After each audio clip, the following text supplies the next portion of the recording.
Hi, and welcome back to my tricycle life. So today, I wanted to talk about something that I really haven't gotten into depth yet. Um, it's more on the personal level of my tricycling, and that is um, giving ourselves a goal of like long distance riding, um, or training, and other topics like that.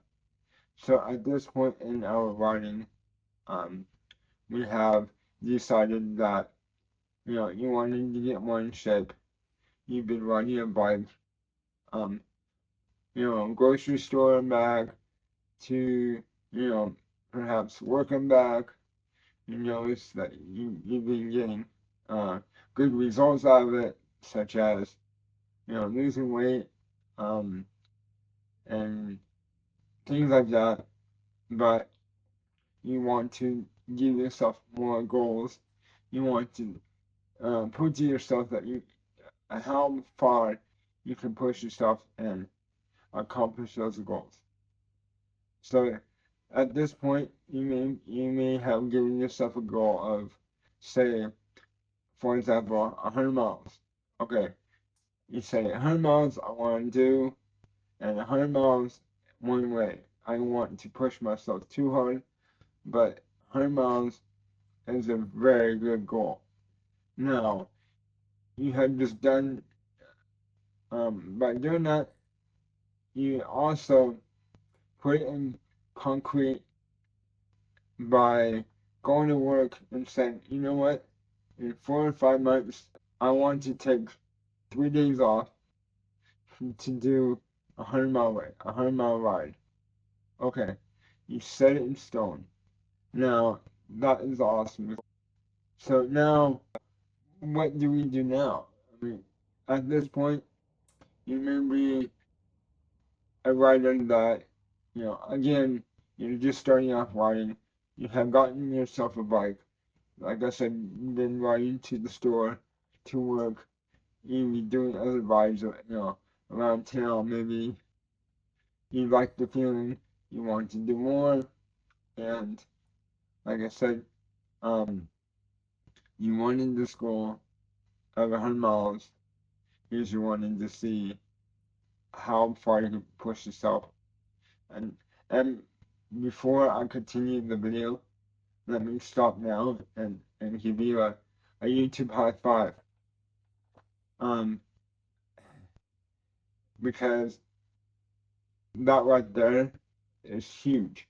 Like to make a goal like that and put it in concrete in your mind to the point where you went to work, set time off for that said goal. Just like you're not, you're not doing it for any other reason but yourself. That is awesome. So now some of you may have hit a brick wall and so okay. So now I have the point A and point B goal. Now what do I do to get ready for it? Okay. So that's the part where even I had an issue with when I first started um training. Um I had no one at the time to refer to what do I do? How do I train? How do I start? And just the starting point is hard. It's actually not for me to even find out what to do start out with was more harder than it was to do the training itself. What I mean by that is like I had no one at the time to refer to. Like I knew a couple of bicyclists that rode them personally. Um, and was comfortable enough to ask questions. Um, so I kind of had to go at you know trying to get um tips for wherever I could and to kind of bring them to my will kind of thing. Like, okay, this is the maybe the standard way you do, you train. Okay, so how can I modify that for my needs so I don't fail, so I don't hurt myself? So how I started out was, um, I started out by riding a round trip ride of 7 miles for 2 weeks. I gave myself 2 weeks to do the same ride, same amount of miles, small amount of miles. Again, 7 miles round trip. Um, and then and two, 7 miles that the road conditions aren't so hard, such as big hills, um, and other hard obstacles at first. You don't need that. You don't need that. I mean, you think more and more, that more obstacles you have, more better you're gonna get, more faster you're gonna get. That is kind of false because what you're doing is you're kind of, even though you had the good idea to do that, but I tried that, and what the results was I set myself up for failure quickly because I was pushing my body way too hard, way too much, um, and it made the training not so fun. It made the riding not so fun. I almost hit a brick wall. I almost quit the idea. And when you get to that point, you know, you have failure knocking at your door. You have that feeling of, I can't do this. Why am I doing this? I gotta stop. And you really don't want that. So I would suggest start small. Start with 7 miles round trip. And that also means, like, don't stop until the 7 miles are done. Like, you know, pick a riding spot where it will allow you to not stop and go. You know, maybe that area that doesn't have a lot of stop signs, so you can get the most out of it. Um, and that will still give you a challenge, but um, and, and like I said, after 2 weeks, um, bump it up a little bit more. I would say go go from 7 to 10 or 11 miles, and then do one and do two more weeks of that, and then after 4 weeks, at that point, you bump it up, even more until you get to um 20 miles, and at this point, you're gonna feel that every time you go out there and ride, you're getting better. You're gonna start to realize I'm starting to get muscle memory. My body knows exactly what to do, when to change gears, when it feels good to change gears. And then at that point, yeah, change it up. Um, keep, if you get up to the 20-mile round trip, um, okay, start integrating different places to ride that has maybe hills or, stuff that, obstacles. So you can start training yourself to read the road. Like, do you see a patch of dirt coming up on the road across the bike lane? You know, what do you do? Prepare for the soft sand so you can either cross over efficiently without falling, or you know, um, not let it hurt you because it makes the bike slide or whatever. Or even climbing a hill, um, I would, in my personal experience, hills are the one thing that most riders hate. Um, because it slows you down. You have to put the bike in an easier gear. Um, it obviously takes more work. Personally, I think um, hills are the key to training. Um, because if you put yourself in situations where you have to climb hills, then after a while, um, hills won't be nothing.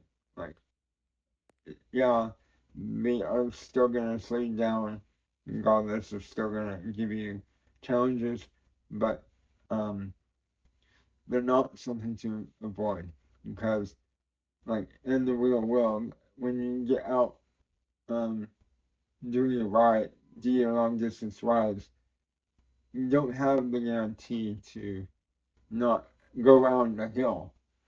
You always are going to be having to face some type of hill some way. So if you train yourself to, um, like, you don't mind climbing that hill, it's going to be a benefit for you because you're not going to, um, the hill will no longer be your brick wall. Instead of, instead of feeling that you're gonna fail each time you go up a hill and you're just huffing and puffing it. After a while, it's just gonna be another thing that your body trains itself for. And um, it's the it's gonna be no big thing. Hills for me, um, yes, I'm still slow on. Um, part part of the reason why they're slow for me is because I ride a trike that I cannot stand on pedals like a two-wheel bike rider can. They can use their body weight to keep the pedals going. I rely on pure muscle and I rely on endurance.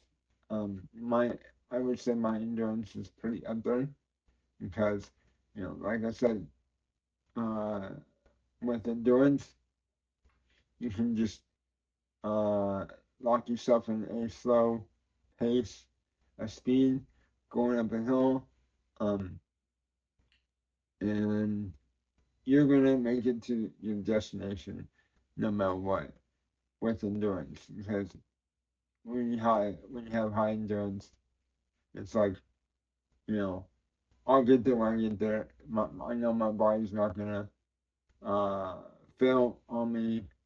Um, Halfway up the hill, my thighs and my calves may burn, but it's only a temporary thing because your endurance is gonna allow you to keep going, and you're gonna cross over that brick wall, and you're gonna find yourself a second wind, and you're gonna make it to your goal, um, no matter what. I think when you place at a certain point place obstacles in your way, like hills, I think that's a good thing. I really don't think um that you should avoid hills. I think you should try to face them because the thing is to have the knowledge to climb a hill and to have the knowledge to go down the hill on the other side is as important as all your rest of your goals because like um they are intimidating. Um, some of those I climbed, yeah, I was kind of concerned about. Um, but I know I've been doing this for so long that, okay, you know, I have confidence in my bike and slow down my brakes. Um, I know how to keep them cool going downhill, by pumping them instead of constantly being on them. Um, I know my bike can, me and my bike can do this. I got this. you know. So, um, plus at this point, I'm sorry for the video being so long at this point, but I feel like, you know, talking about training is as important as you know, the rest of the bike, you know. And two, depending on what you ride, like such as, you know, what do you wear, jerseys or bicycle jerseys, bicycle shorts. It all depends on you. Um, even um, I still ride with a bicycle outfit, even though you know the bicycle shorts have the cushion in the crotch. Um, I don't necessarily need that cushioning because the way I sit on my trikes, I'm not putting um, a lot of pressure in the area where the cushions are, but I wear those outfits because they're breathable and they're comfortable when you're on the bike. One less thing to worry about. Plus, what I do with my jerseys is a lot of the bicycle jerseys have pockets on the back, and those of you that has worn them uh, notice that probably the pockets are for obviously snacks and whatever else you need to carry. Um, but here's the pockets do me no good because they're on the back. Um, and the way I sit on the bikes, my back is against this, the seat, and take those pockets and move them to the front because that's where I can have access to them. Stuff like that, you know. Um, it's a good thing to modify if you need to, if you have a tracker like mine, and you do what you gotta do. If you have to modify your jerseys, do it. Um, I've done it, and I have no regrets doing it. It's not destroying the jersey. It's just modifying it for your needs. Um, and that's the way I look at it. And when I do that, um, I can snack on snacks to get myself to my goal of point A to point B riding.